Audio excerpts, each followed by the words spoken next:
When I was a music student, I got in touch with an old friend of mine, Omar Limas. We were just jamming, trying to learn Arabic music. And we decided to create a group. One time, Leslie and myself, she was a music student too, we were walking through a hallway. We heard this Arabic beat. I had just moved back to El Paso from a year I spent as a Fulbright scholar in Damascus, Syria. She played a video with Arabic music, and pretty much that's how we met her. They said, we had no idea anybody here studied or knew how to teach this music, and we really love it. She was surprised, actually, but I noted a doubt. I guess she couldn't believe that we were really into that kind of stuff. We arranged a meeting. I told Omar about it. And then one day, Omar Limas knocked on my office door and said, we want to learn. She actually, without telling us, she did an audition for us where we were asked to play the drums. She was playing zurna. All I knew back then about Arabic music was from what I have learned, accompanying belly dancers. We asked her if she could teach us more about Arabic music and probably help us create a group. And she agreed when she saw we were very interested. She agreed to be our director. And we started weekly meetings where we just started learning about Arabic music, and it took off from there. I want to say I was in the first cohort. Our first gigs weren't even on campus. Our first few gigs were off campus at different venues. It was a really interesting journey to start a Middle Eastern music ensemble here at UTEP, where we really had nothing of that sort to date.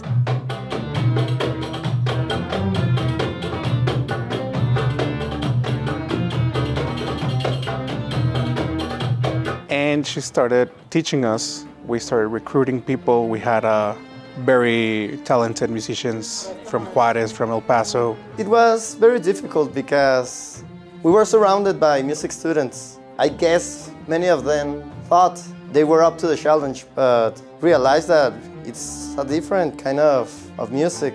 On the run, they lost the interest and ended up dropping it. It's not easy to play Arabic music when I've been living, 3 decades listening to and playing Western style music. All right, well, we just wrapped up a recording session that was really fantastic. Very proud of the ensemble, and the purpose was to prepare something to share with the producers of Arab's Got Talent, because we've been scouted and they asked us to send something in, so we thought we'd prepare something special for this honor. I would describe it as a Middle Eastern ensemble that focuses on musics of the Levant. We also do musics from North Africa and the Gulf region, and we include a lot of new works in our ensemble as well. It's open to professional musicians, novice musicians, to anyone who is devoted to the group and is interested in learning and performing these works.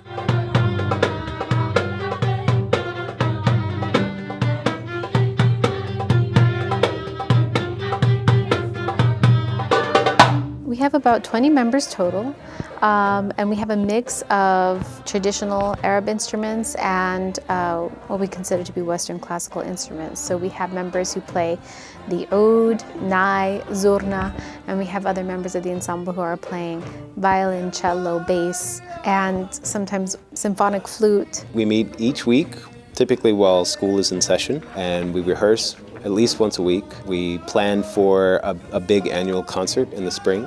Our target audience is anybody who loves music. A very nice portion of that is the Middle Eastern community.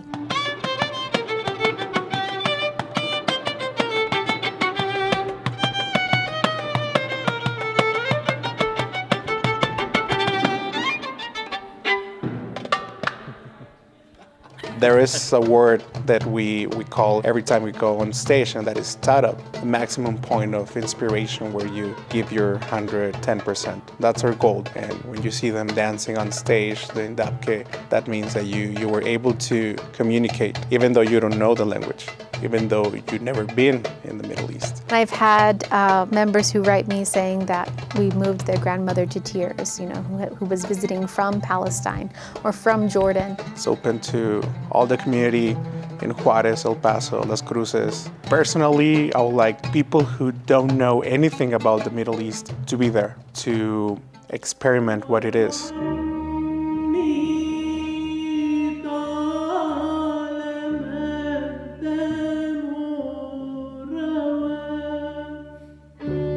Our long-term goal is to use what we create to hopefully bend perceptions of the Middle Eastern community and culture globally, really. I would love to see Layali just kind of expand beyond the borderlands. But I would love to see Layali grow even bigger, to have national recognition.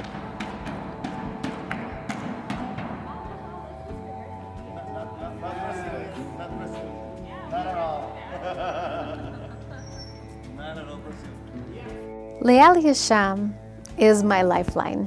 What I see my students accomplish is more fulfilling than anything I could dream of. What is it?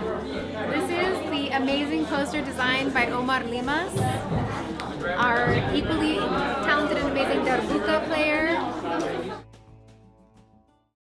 We want to make sure that just because it's different, it's still enjoyable. It's still recognizable as music. And that's what we try to aim for, that they come away saying, you know what, this was different and it was great. And we loved it. And we want to go next year.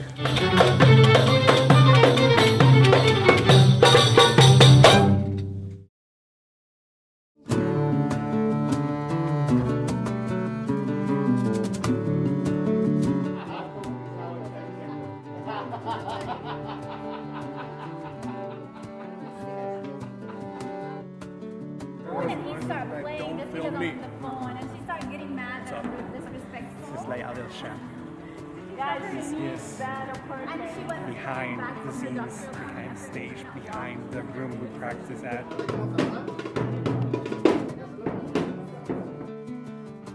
Hola, ¿cómo estás? Bien, ¿tú? ¿Estás listo? Sí. Yes, we're all gonna die. We're gonna tie. We're gonna die. Hanan, are you ready? For the concert? Tell me this Friday. Anything else you do, plan at all.